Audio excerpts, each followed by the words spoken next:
Day 20 guys. So ఈరోజు వచ్చేసి పొలం అనేది ఎలా నరకాలి ఏంటి, అది ఎలా కత్తులు ఎలా ఉంటాయి అవి ఇవని చెప్పేసి కొన్ని టాపిక్స్ ఉన్నాయి కదా. ఈరోజు ఆ టాపిక్ గురించి నేను మాట్లాడుతాను, గట్టిగా వినండి. ఇక్కడ అయితే వర్షం పడుతుంది, నిన్న ఇవాళ 2 రోజుల నుంచి వర్షం అది పడుతుంది పోతుంది, మనకు అట్లా కావాలి కదా.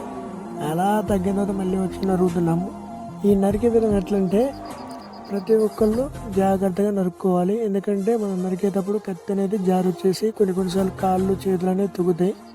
ఎంతో జాగ్రత్తగా నరుక్కోవాలి. అలా ప్రతి ఒక్క కాళ్ళని చూసుకొని నరుక్కోవాలి. ఎందుకంటే మళ్ళీ జారిందంటే కాళ్ళు చేతులు ఇట్లాంటి తెగుతూనే ఉంటాయి. ఫైనల్గా అయితే ఈరోజు అయితే ఈ పొలం అయితే కంప్లీట్ అయిపోయింది మామ్స్. రేపు మంచి పొలం రావాలని గట్టిగా కోరుకుంటున్నాను. ఎందుకంటే మంచిగా ఉంటే మనం త్వరగా ఇంటికి వెళ్ళొచ్చు. అట్లా కట్టుకుని స్పీడ్గా లోడ్ దగ్గరికి వెళ్ళిన విధానం అయితే లోడ్ అయితే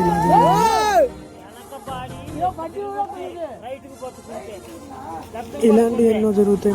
రేపు కలుద్దాం. బాయ్.